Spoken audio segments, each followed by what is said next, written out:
Hey yarn craft lovers, my name is Shari, and right now I'm going to walk you through how to crochet my Northcountry Fingerless Mittens, one of my favorite designs.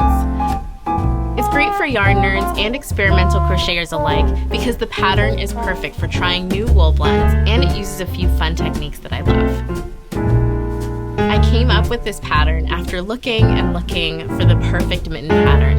I found that I really loved the textured look of the knitted patterns, but I don't know how to knit.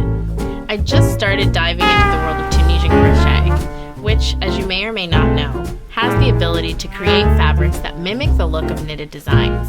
So I put two and two together and decided to create a fingerless mitten design that looks knitted, but is crocheted. I love this pattern because it uses relatively little yarn. I can usually get 2.5 to 4 pairs of mitts from 2 skeins of yarn, depending on the size, which is great because after I make a pair, someone always wants me to make a pair for them too. While this isn't a beginner pattern, it works up really quickly if you know the basic Tunisian stitches. If you're new to Tunisian crochet, I recommend learning how to create a foundation row and do a normal return pass. I also recommend knowing the 3 basic Tunisian stitches: simple, purl, and knit stitch, and how to use a double-ended Tunisian crochet hook like this. For this pattern, we're going to be using 2 different colors of sport weight yarn. I'm using Polka Dot Sheep Ski Town sport weight yarn. It's a nice blend of merino superwash wool and nylon. Another good yarn for this particular pattern is Quince & Co. Turn yarn, which is a fingering weight wool and silk blend. We're also going to need 3 different crochet hooks.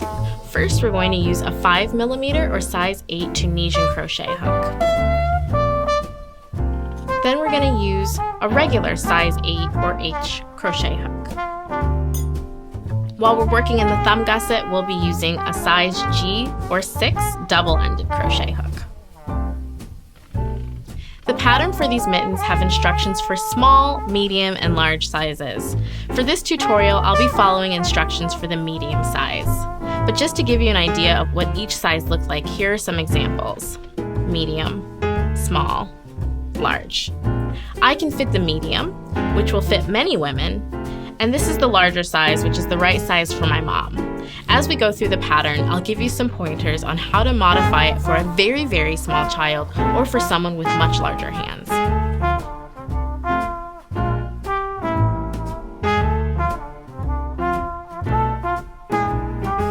For the medium, let's begin by chaining 29.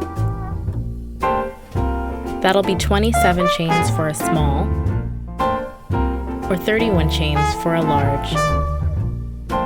To make a mitten smaller or larger, decrease or increase the number of chains by 2. Also note that each mitten will be identical, so you'll be following these steps twice to get your perfect pair.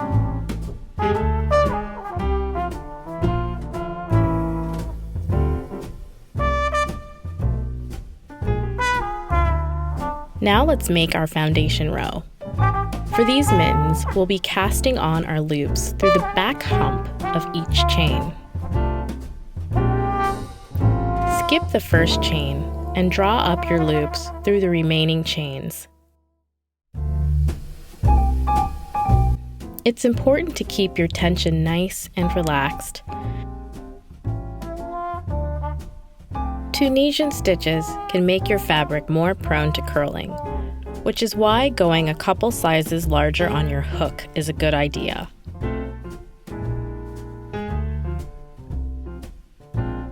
By working in the back humps of the chain, we've created a lovely bottom braided edging to our mitt. It can be easy to miss a stitch during this phase, so check your chain to make sure the stitches are smooth and consistent before moving on. Now it's time for our return pass, where we'll be joining our second color. Don't fasten off your first color yet. We won't actually be cutting any yarn until we've completed all our rows. Start the return pass by chaining 1 with color B through the last stitch. Then draw through 2 loops at a time, just like you would for a standard closing or normal return pass. How's that tension? Are you staying relaxed? Good. Great. Our foundation row is done and we're ready to begin our second row. Start by skipping the first stitch or vertical bar and do a Tunisian simple stitch in the second stitch, followed by a purl stitch in the third stitch. Alternate simple stitch and purl stitch to the end of the row.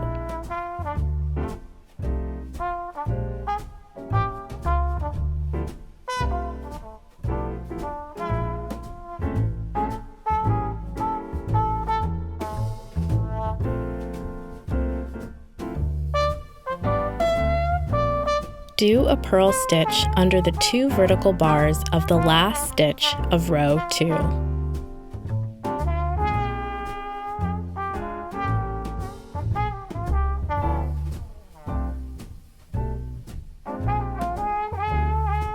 Don't start your standard closing just yet.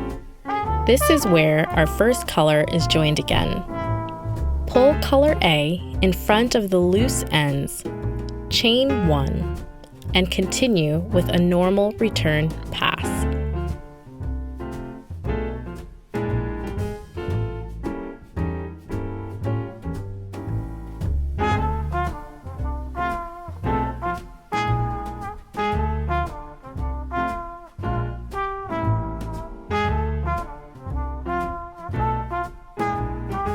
To start row 3, skip the first stitch just like in row 2. But instead of starting with simple stitch, this time we'll purl stitch in the simple stitch below. Then, simple stitch in the following purl stitch, alternating again to the end of the row.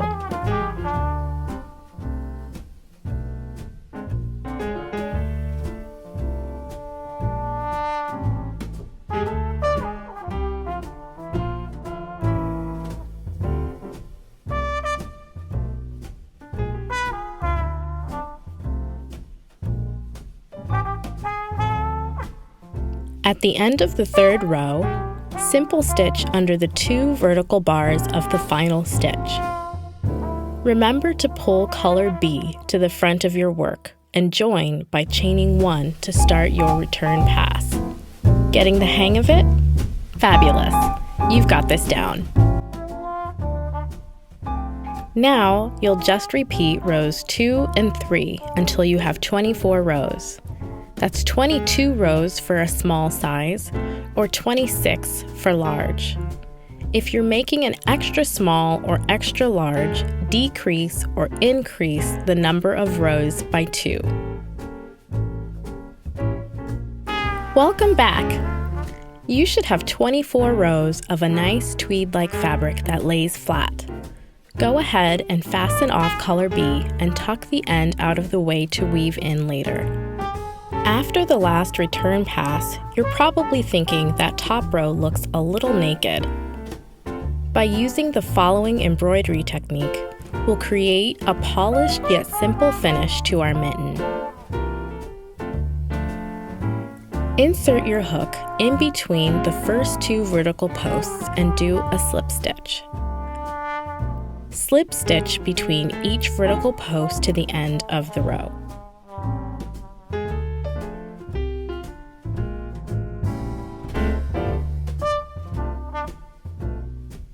Slip stitching in this way creates a braid pattern similar to your bottom edge that will lay nicely on the surface of the top row.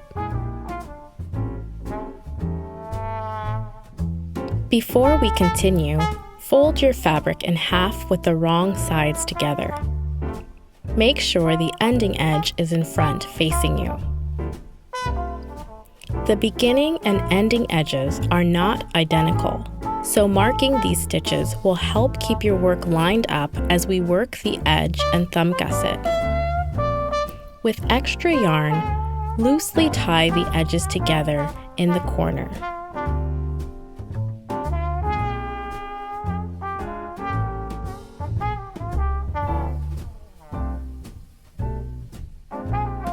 Then, at the 8th stitch down.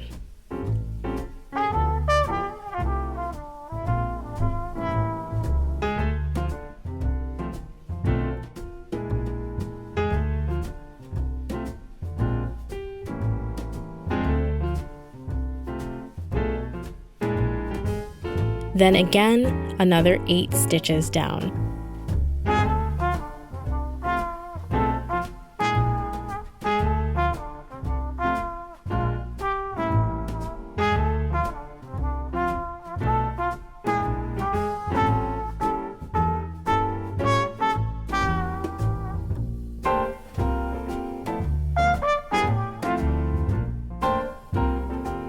And finally, in the opposite corner.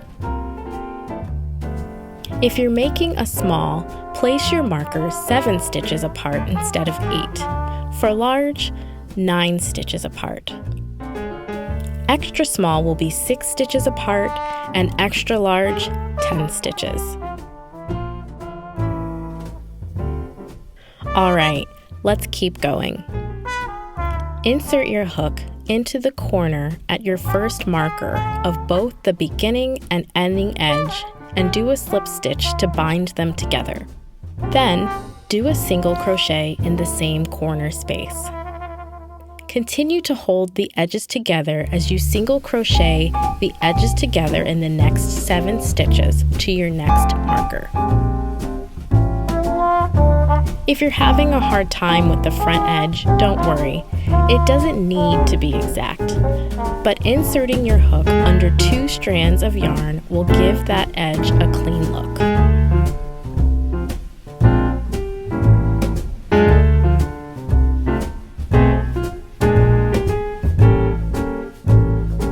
Next, we're going to create the front edge for the opening of our thumb gusset. Working in the front edge only now, do 8 single crochet stitches to your next marker.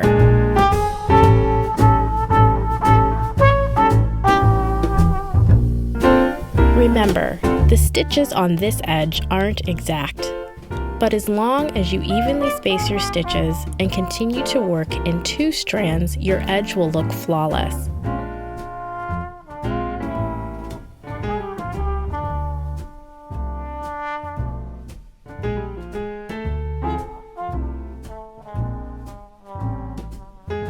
Now, as you can probably tell, my edges aren't being held together with stitch markers, and I'm paying for it now by having to be extra careful with my count.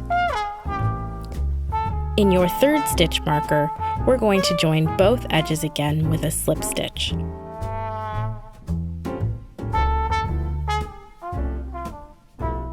Turn your work so the back edge is facing you. Single crochet in the same stitch as joining and in the next 7 stitches, or the number of stitches for the size you're making.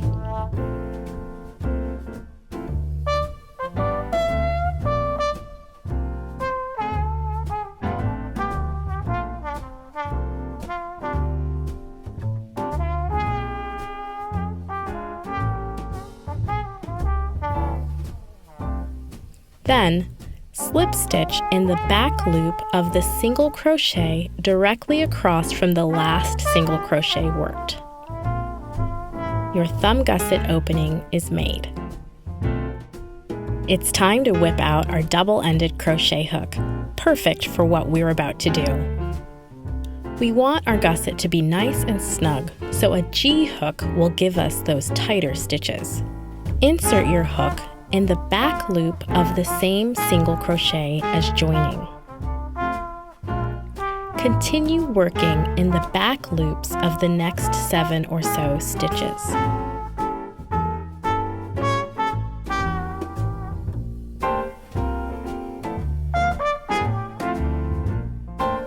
Remember to keep your tension snug, but relaxed.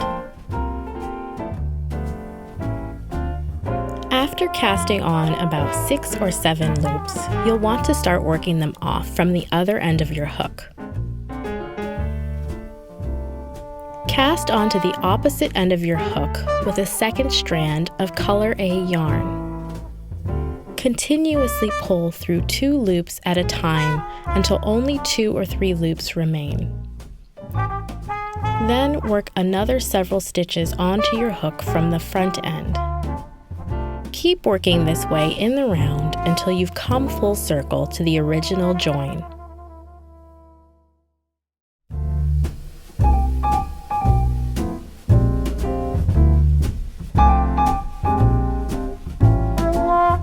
the first stitch of the previous round, work a Tunisian knit stitch by inserting your hook from front to back and drawing up a loop in between the stitch's posts.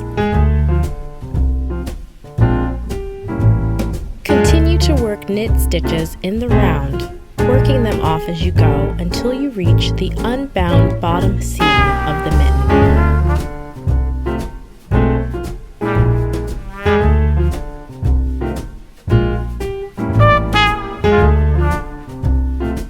Here, we are going to decrease, which will add a tapered shape to our gusset. Knit stitch decrease by going from front to back, inserting your hook into the 2 stitches on each side of the seam.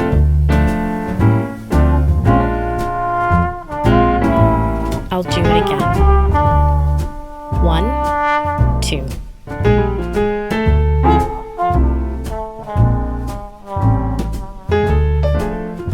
Continue to knit stitch in the round, decreasing at the seam until your thumb gusset is at a length you like.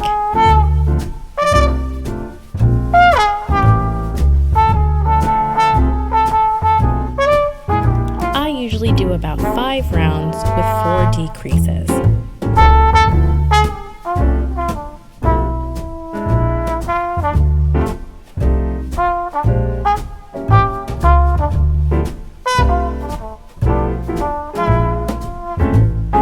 When you're ready to fasten off, pull through the last 2 loops and cut both pieces of yarn. Tie the 2 pieces together and tuck them into the thumb gusset to weave in later.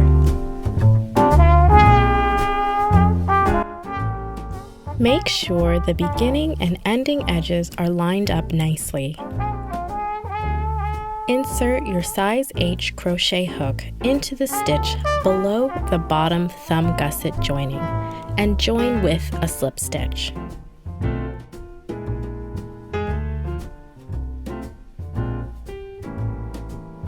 Single crochet in the same stitch as joining and in the remaining 7 stitches, remembering to insert your hook under 2 strands on the ending edge facing you.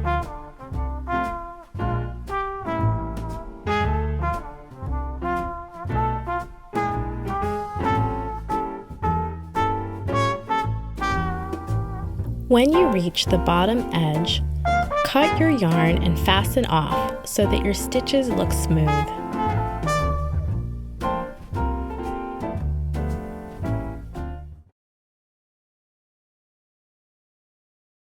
Weave in any loose ends on the reverse or inside of your mitten. Repeat all the previous steps to make your one mitten a cozy pair, and that's it. We're all done. Thanks for following along while I showed you how to make what I hope are your new favorite hand warmers. Happy stitching, and see you next time on the Make It channel.